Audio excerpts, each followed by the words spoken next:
12. Thinking Out Louder Lecture 3.4, Democratization of the Narrative through Machine Animation and YouTube, putting the soul, anime, into the inanimate and bringing the subject to life.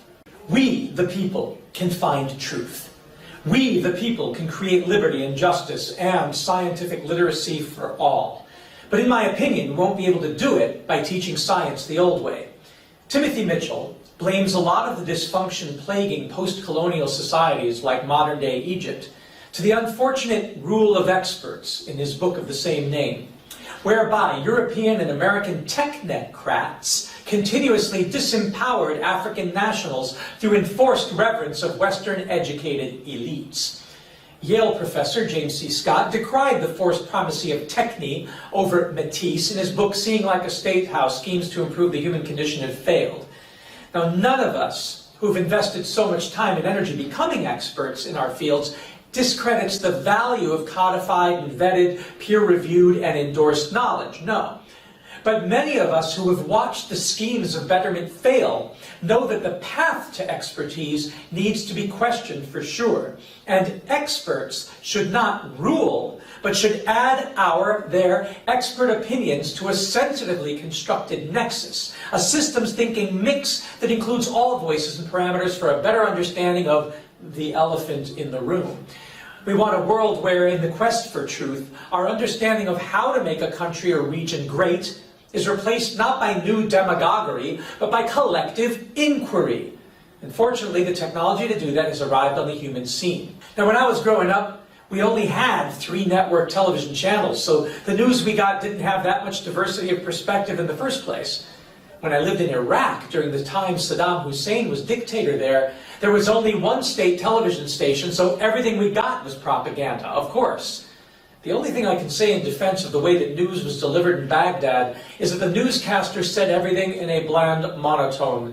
Even news about the Iraq-Iran war, which we were in at the time, felt decidedly boring. I asked my Iraqi grandfather about that, and he said, "In America, you make the news fictional, filled with drama and suspense and highlighted by epic Hollywood music. There's no way for the listener or viewer to have their own opinion of what is going on in the world. Everything is biased by the hidden propaganda values of the networks and the advertisers paying them. Your news serves a commercial agenda. While here in Iraq, we know that the news is controlled by the state and that we won't hear any opinions unpopular to the state's agenda, but at the same time, the state forbids advertising during the news that would drive a different subconscious agenda and distract. The news is considered serious, not frivolous, and is read with the same dry, unembellished seriousness and gravity as a paper might be delivered at a scientific or legal conference.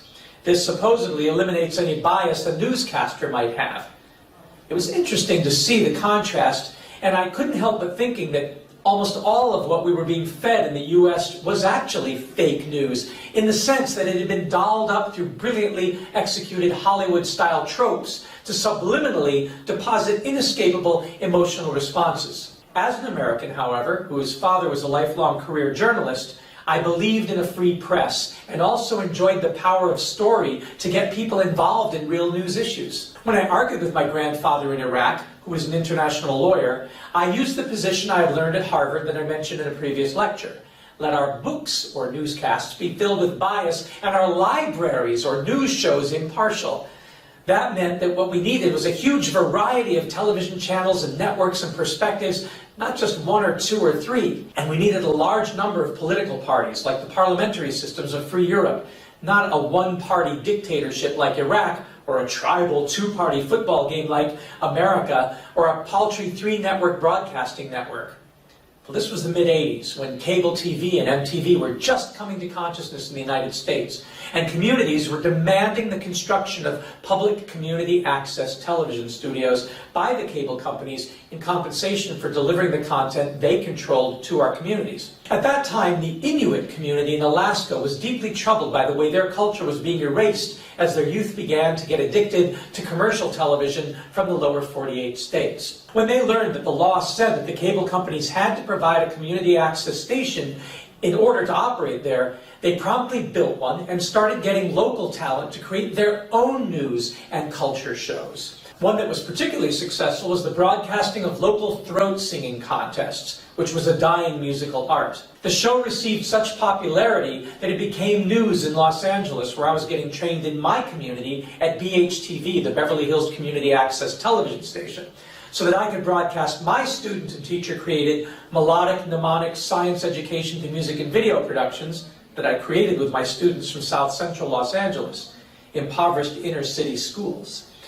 We learned that the Inuit people started watching their own television programming with greater interest than the professional programs beaming up from the Euro-American society controlling discourse and politics and culture out of New York and LA.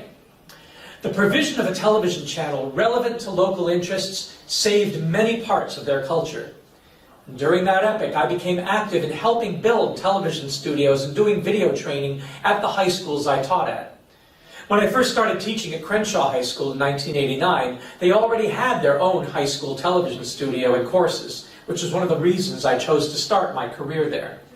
We made our first melodic mnemonic video, the classification rap, at Crenshaw High School TV and won the KCTV Educational Television Award. When I moved on to Jefferson High School 2 years later, our team there built a television production area called Demo Productions, Digital Engineering for Multimedia Occupations, that was part of the Perkins Act Chapter 1 funded Vocational Academic Partnership. 5 years after that, I joined the faculty at Hollywood High School, and we built a production studio in the classroom with help from Paramount and Universal Studios for at-risk youth to learn science through the creation of science fiction and documentary productions. The biggest problem for us back in the 1990s, through the first half-decade of the millennium, was finding ways to get people to see our content. I would fly around the country to present our science education videos at National Science Teacher Association conferences as far away as Hawaii and Puerto Rico. We would ship VHS tapes, remember those, to whomever we could, and ask teachers to play them in their classrooms, and we would get BHTV and other community access stations to broadcast them as part of their educational programming. But despite winning awards, and despite even getting invited to Washington, D.C. to meet and get a small grant from the president's wife and the vice president, and even with NASA incorporating our Marsville video into their Challenger Center curriculum and putting our work into over 1,000 schools nationwide, going mainstream with our ideas about improving science education was an elusive trophy. All of that changed in 2005. While I was in Egypt doing my PhD studies, making videos on solar air conditioning and solar hot water system construction, and creating a video production program for youth at the Wadi Environmental Science Center. Suddenly, a new phenomenon burst on the scene worldwide: YouTube. Just as history had been criticized as bending always to his story, their tube was always the content of the hegemonic power holders. The television networks and even the increasing number of cable channels were always slave to the agendas of some elite who inevitably conspired to shape the narrative in ways favorable to their point of view. Viewers had no choice other than to make personal visits to each other's classrooms and conference halls and living rooms if we wanted to show our own visions and perspectives and tell our own stories. And then came a new tube, a YouTube, that gave us all a voice on an international platform. Now, if you grew up in the YouTube era and the subsequent social media explosion, it's hard to imagine what life and communication was like before it. Our dream as teachers who grew up with tightly controlled broadcasting was that once students appreciated the democratizing empowerment of the YouTube revolution, they would hopefully be more inspired to start their own YouTube channels, if they didn't have one already, and produce content for their classes as one of the key deliverables. And once you learn about the power of animation for visualization of both data and story, and see the power of the available technologies for anyone to ensoul a subject and make it move, you should be able to apply the techniques to better communication of your vision of a better future. The technology to implement the dream is now ubiquitous. People all over the world have embraced it and are creating content every minute of every day and sending it out to the World Wide Web. The question is, Are enough science classes in schools allowing, encouraging, and giving credit and guidance for students to use these techniques and technologies to create and broadcast their own stories and their own visions of the world and understanding of topics vital to survival and sustainability? We know that in dedicated art and media classes these programs exist. The gap is in the sciences. A couple of years ago, I went to Blake High School in inner city Tampa to do a National Geographic link-up between schools. The high school had its own TV studio and school YouTube channel, complete with green screen and 3-camera switcher. What was unusual was that the science teacher, Khadija Jones, was using the studio for science communication, just as I had done some 30 years ago in Los Angeles. And she shared with me that she too was sad that this was not the norm. One would think after all these decades, and with the success of National Geographic and Discovery Channel and Bill Nye the Science Guy and a plethora of other compelling programs that visualize and explain science, that entire science courses in every school would be devoted to science communications. Alas, that is not the case. If those opposed to such courses are afraid that any attempt to make science exciting and comprehensible using compelling visuals and graphics and animations and music and other theatrical techniques biases the learner, then they've already lost the battle to the major producers like National Geographic and Discovery. Continuing to teach science the way news was broadcast in Iraq in the mid-1980s, dry and unembellished, is a surefire way to bias people against science. But my suspicion is that there are substantive objections to giving students the ability to learn and teach science through multimedia, but rather that the science teaching community is comfortable resting on its laurels, doing what they have always done, and afraid to go out of their own comfort zone, regardless of the needs of a new generation and the availability of the technologies. What I can assure you is that letting the rule of experts continue to control the discourse and vet our collective visions of the future is one of the reasons nobody trusts the news or the scientists or the politicians today. Like the Inuit people, most of us would rather pay attention to our own families and local communities and local issues and the stories we tell if we have the ability to tell those stories in equally compelling ways. This makes sense from an evolutionary perspective. If, as Dutton and Wilson point out in our texts, our sense of and deep interest in plot and character and fiction evolved to aid in natural selection and sexual selection. And then it stands to reason that organisms using the evolving communication technologies to increase their fitness, both in terms of reproduction and survivability, better than their neighbors, will be the ones to sustain. Envisioning sustainability and applying it effectively demands a highly developed ability to communicate it.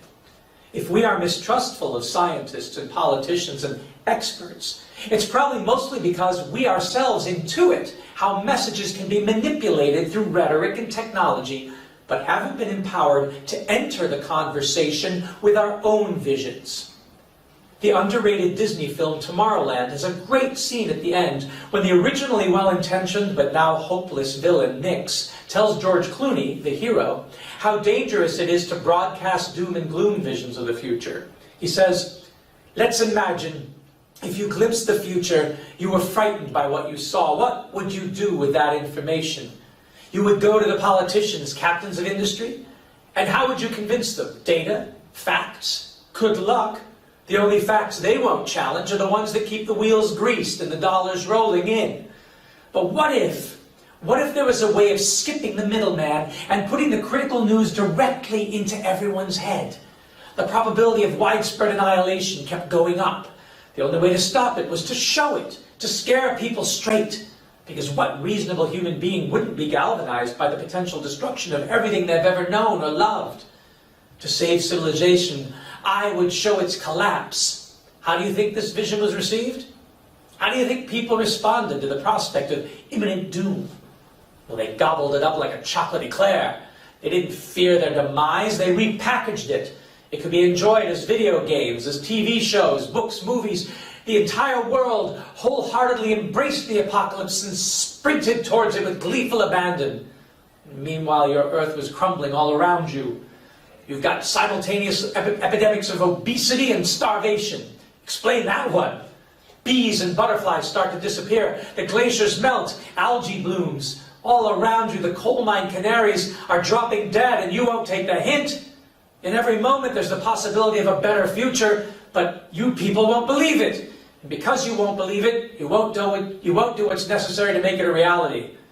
You dwell on this terrible future and you resign yourselves to it for one reason, because that future doesn't ask anything of you today. So yes, we saw the iceberg and warned the Titanic, but you all just steered for it anyway, full steam ahead. Why? Because you want to sink. You gave up. The movie's clear point is that the packaging of dystopia by professionals doesn't mobilize people, it anesthetizes us. Told the truth by authorities and master storytellers and artists, but disallowed to engage meaningfully in any Socratic dialogue or dialectic or action-oriented conversation about it, we have no emotional choice but to engage the decoupling mechanisms that evolution prepared us with for staying safely away from the dangers associated with fantasy. We wall off the experience as entertainment and let ourselves enjoy the ride, denying climate change and habitat loss and species extinction in our appraisal of the real world. The antidote? Tankersley tells us, quote, "We live in turbulent times. We face serious planet-wide challenges, and it can seem naive to be optimistic about tomorrow, but I believe that the very chaos we're experiencing represents the birth pains of a new world. We can use the tools of our digital age to empower individuals, conscious entrepreneurs, and communities to create a future that is sustainable, equitable, and abundant. If we choose, we can create a digital renaissance from the bottom up that will favor green technologies, social diversity, and economic fairness." To get there, Tankersley's book helps us to find hope amidst our fears. He says, the next time you encounter a story about the coming dystopian future, you'll read it differently. You will begin to question some of the assumptions. And that's when it will happen, says Tankersley. Without even thinking about it, you'll challenge those preconceived notions by suggesting that a better tomorrow is possible. End quote. And then? Well, then we start recoupling what is real in the stories we create and share with this incredible YouTube, media, utopia sharing technology with what is real in the outside world and draw a path toward that better tomorrowland, learning as we go, refining our stories and reforming our world, envisioning and creating sustainability.